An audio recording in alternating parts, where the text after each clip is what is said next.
এই 5টা জিনিস যদি আপনি ভুল করেও দ্বিতীয়বার গরম করে খান, তবে বুঝে নিন আপনি নিজেই নিজের পায়ে মৃত্যুকে ডেকে আনছেন।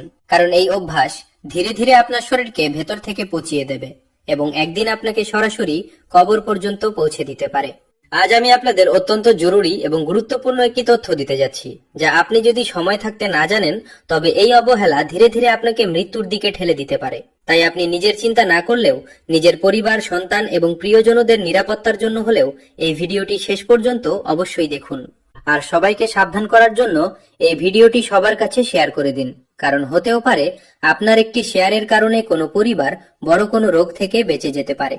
বহু বছরের গবেষণার পর বিশেষজ্ঞরা প্রকাশ করেছেন যে আমরা দৈনন্দিন জীবনে এমন কিছু খাবার পুনরায় গরম করে খাই যা আমাদের শরীরের জন্য ধীরে ধীরে বিষ হয়ে দাঁড়ায়।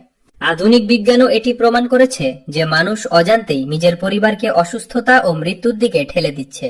তো চলুন এবার জানি সেই 5টি বিপজ্জনক জিনিসের কথা যা পুনরায় গরম করা অত্যন্ত ক্ষতিকর, যা কখনোই দ্বিতীয়বার গরম করে খাওয়া উচিত নয়। এই তালিকায় সবার আগে আসে চা। অনেক মানুষ ঠান্ডা হয়ে যাওয়া চা পুনরায় গরম করে পান করেন, কিন্তু এই অভ্যাস পেটের জন্য অত্যন্ত বিপজ্জনক।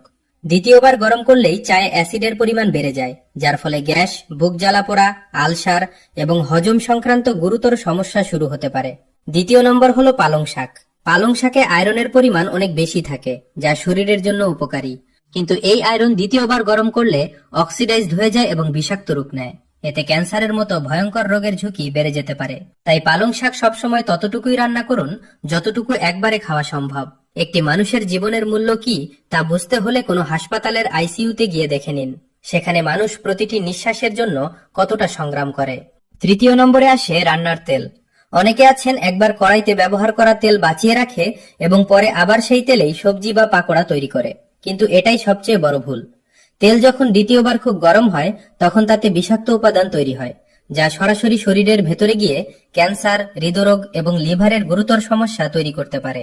চতুর্থ নম্বরে আসে মাশরুম।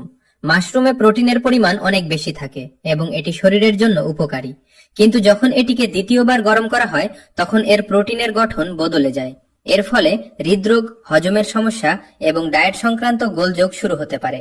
যারা মাশরুম খেতে পছন্দ করেন তাদের এই বিষয়টি বিশেষভাবে খেয়াল রাখা উচিত। এখন পঞ্চম এবং সবচেয়ে সাধারণ খাবার, যা প্রায় প্রতিটি ঘরে প্রতিদিন রান্না হয়, তা হলো চাল, অর্থাৎ ভাত। অনেকে বেশি পরিমাণে ভাত রান্না করে ফেলেন এবং পরের দিন তা পুনরায় গরম করে খেয়ে নেন, কিন্তু এই অভ্যাসই সবচেয়ে বিপজ্জনক প্রমাণিত হতে পারে। রান্না করা ভাত যখন দীর্ঘ সময় রাখা হয় এবং তারপর পুনরায় গরম করা হয়, তখন তাতে ব্যাকটেরিয়া দ্রুত বংশ বিস্তার করে। এর ফলে ফুড পয়জনিং, পেট ব্যথা, বমি, ডায়রিয়া এবং অনেক